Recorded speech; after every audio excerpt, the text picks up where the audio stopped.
administrateur délégué de la culture et créative. Je suis aussi le directeur du Fort Afrique. Est-ce que vous pouvez faire le bilan des 3 jours?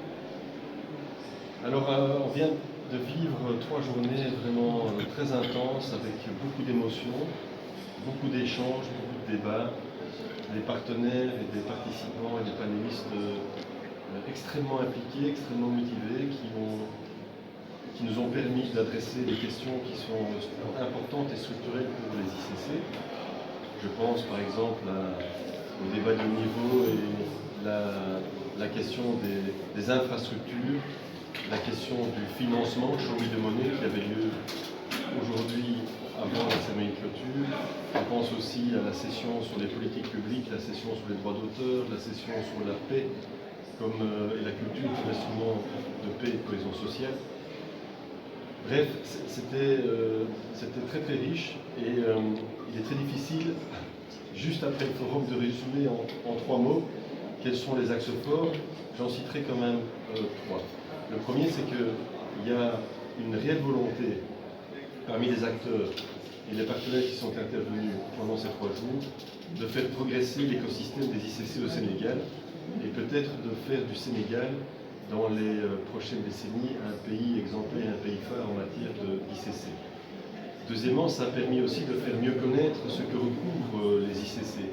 C'est un acronyme un peu bizarre pour industrie culturelle et créative, mais je crois que le Fort Afrique a permis de faire de la pédagogie autour des métiers que ce secteur permet de développer, et donc les emplois qui peuvent être créés dans le secteur des ICC.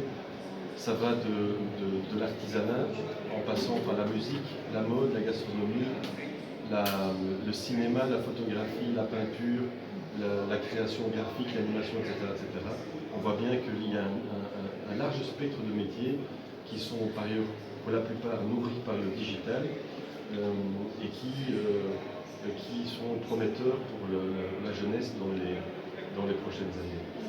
Et puis le troisième enseignement, c'est que la Pépite Académie, pour cette première édition sous l'égide du Fort Afrique, s'avère un succès. On a eu plus de 60 candidatures. Le jury d'experts a eu beaucoup de mal à choisir les finalistes parce qu'il y avait des très très bons dossiers.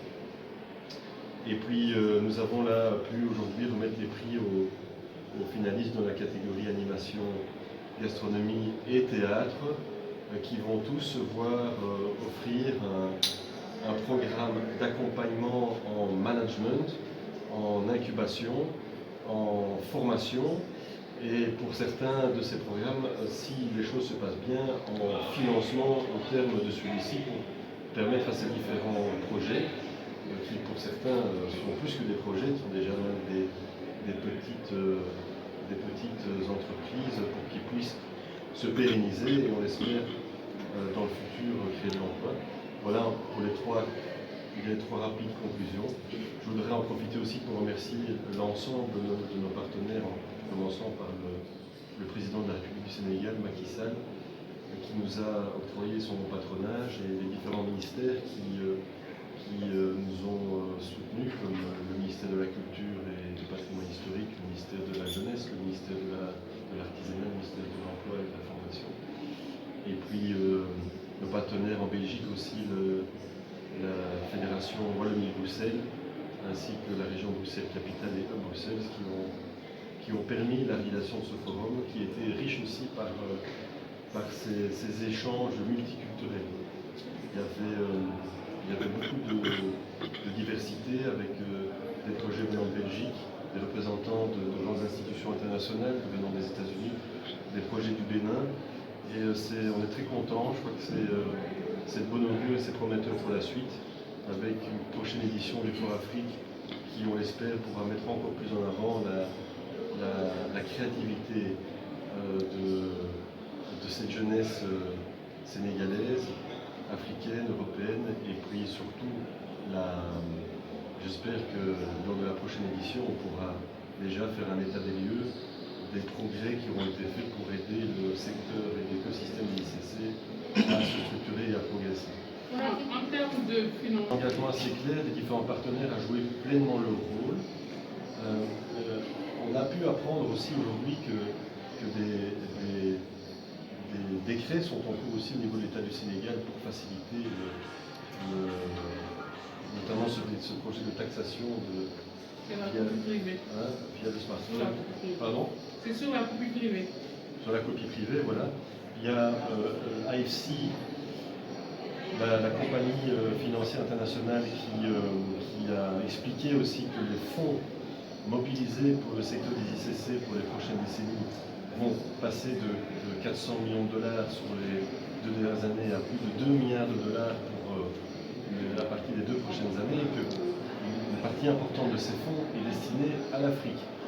Et le Sénégal, à cet égard, est un pays qui a selon les propos même de William Sonneborn, le directeur qui était ici présent pour participer au débat, le Sénégal a clairement sur la carte des priorités pour IFC, et les agences nationales et puis les ministères qui étaient présents lors du débat sur les investissements, je pense qu'on trouverait un partenaire qui va les aider à accélérer la mobilisation du financement pour permettre aux ICC de grandir.